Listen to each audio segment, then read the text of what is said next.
Because there is so much more than financial wealth చాలా మంది ఇప్పుడు ఎలా అయిపోయింది మన కల్చర్ అంటే వెల్త్ ఈజ్ ఈక్వల్ టు ఎంత బంగ్లో, ఎంత పెద్ద బంగ్లో, ఏ ఏరియా మీద ఇల్లు, మీ బండి, మీ ఫోన్, ఐఫోనా, ఇంకా చాలా ఉన్నాయి బ్రాండ్స్, క్లోత్స్ ఏ బ్రాండ్ లో, that is so superficial. Our wealth kuda okay, it is good up to an extent as long as if it gives you happiness. Meekedo dantlo meek happiness vastundi aithe happy ga cheskondi. But other than that there is intellectual wealth. దాని వెంట ఎంతమంది పడుతున్నారు, ఎంతమంది intellectual గా నేను ఆస్తులు పడాలని ఆలోచిస్తారు, ఎన్ని బుక్స్ చదువుతారు, ఎంత బయట కళ్ళు తెరిచి చూస్తున్నారు, అబ్జార్బ్ చేస్తున్నారు. ఇమోషనల్ వెల్త్ ఎంతమంది దగ్గర ఉంది? ఎంతో మంది today because of social media and phone and network and casual relationships అనే ఒక పదాల మీద ఇమోషనల్ ఈక్యూనే లేదు. EQ they don't have, they can't feel so many feelings. Trust ఎంతమందికి ఉంది ఈరోజు? ఎంతమందికి ఇంకొకరిని ట్రస్ట్ చేసే కెపాసిటీ ఉంది, ఇంకొకరిని సెల్ఫ్లెస్ గా లవ్ చేసే కెపాసిటీ ఉంది? లేదా ఇప్పుడు నన్ను చాలా మాట్లాడతాను అంటారు, ఎందుకంటే చాలా మందికి మాట్లాడే కెపాసిటీ లేదు. అందరికి ఫోన్ లో ఇలా ప్యాసివ్ గా కమ్యూనికేట్ చేయడమే అలవాటు అయిపోయింది, కానీ ఇలా ఓపెన్ గా మాట్లాడే కెపాసిటీ పోయింది అందరికి. ఇంకా స్పిరిచువల్ రిచ్నెస్ ఉంది, ఎంతమందికి స్పిరిచువల్ రిచ్నెస్ ఉంది? ఎంతమంది దేవుడి దగ్గర అవసరం ఉన్నప్పుడు మాత్రమే కాకుండా నిజంగా ఒక సంబంధం పెట్టుకున్నారు దేవుడి దగ్గర? రోజులో ఎన్నిసార్లు మాట్లాడతారు, ఎన్నిసార్లు వాళ్ళకి దేవుడు ఏమి ఇవ్వకపోయినా దేవుడితో ఒక మంచి రిలేషన్షిప్ ఎంతమందికి ఉంది? వాళ్ళ పేరెంట్స్ దగ్గర ఎంతమందికి ఉంది? ఇవన్నీ రిచ్నెస్సే. మన ఫ్యామిలీ మన రిచ్నెస్, మన వాల్యూస్ మన రిచ్నెస్, మన ఇంటెలిజెన్స్ మన రిచ్నెస్. కానీ ఇవన్నిటి మీద ఎవరికి పెద్ద ఇంట్రెస్ట్ లేదు, ఓన్లీ ఫైనాన్షియల్ రిచ్నెస్ పైన.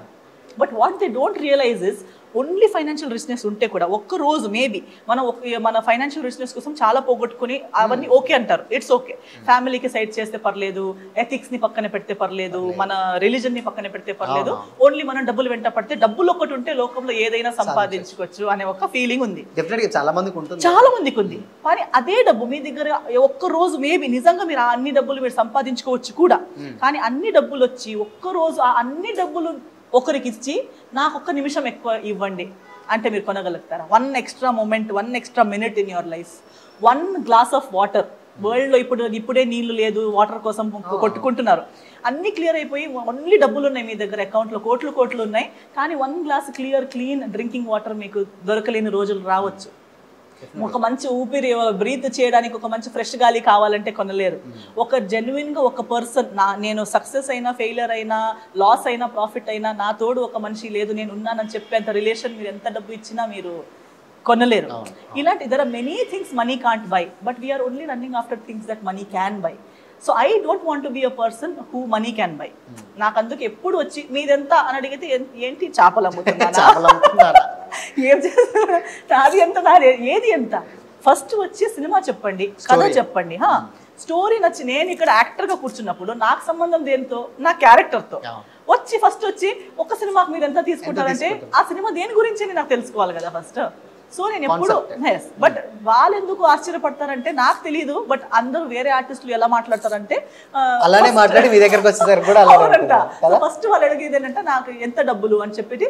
డబ్బులు ఓకే అయితే కథ వింటారంట, లేకపోతే డబ్బులు ఓకే కాకుండా ఊరికి నేను అంత కథ విని అన్ని డిస్కస్ చేసి లాస్ట్ కి డబ్బు సెట్ అవ్వకపోతే టైం వేస్ట్ కదా అని ఆలోచిస్తారంట. నేనన్నా కానీ నేను డబ్బులు ఓకే అని చెప్పి ఒక డబ్బా సినిమా తీస్తే ఆ డబ్బులు రిటర్న్ ఇచ్చి నా రెస్పెక్ట్ నేను రిటర్న్ తీసుకోగలుగుతాను? తీసుకోలేను కదా. అండ్ ఇంకోటి మీకు తెలుసా, చాలా మంది అంటే మీ ఇంటర్వ్యూస్ లలో మంచి ఫిలాసఫర్ ఉన్నారు అని చెప్తా ఉంటారు. మనందరికీ తెలుసు ఇది. ఎక్కడో ఒక చోట మన అమ్మ నాన్న నుంచినా లేదా మన పెద్దవాళ్ళ నుంచి లేదా బుక్స్ లోనే ఎక్కడో ఒక చోట మనకి ఇది తెలుసు. బట్ అప్లై చేయడానికి మనం చెప్తే ఏం ఆలోచిస్తున్నామంటే లేదు world is like this now. ఇప్పుడు అందరూ అంతే, అందరూ చేయగానే ఒక తప్పు సరి అవ్వదు, ఒకరే చేస్తున్నారు కాబట్టి ఒక మంచి పని చెత్తది అవ్వదు. So because everybody is doing it, it doesn't become right. Okay. So if something is right, don't wait. అందరూ చేస్తున్నారు కదా, అందుకే నేను ఒకసారి కొంచెం ఎథిక్స్ అని మాట్లాడితే నా మీద నవ్వుతారేమో, నేను కొంచెం ట్రెడిషనల్ గా మాట్లాడితే నా మీద నవ్వుతారు. So you have to be right. మీకు మీ మైండ్ లో మీరు రైట్ గా ఉండటం. సో నేను చెప్పేది కొత్తగా నేను రాసింది ఇది ఏమి కాదు, నేను మరీ చెప్తున్నాను అంతే.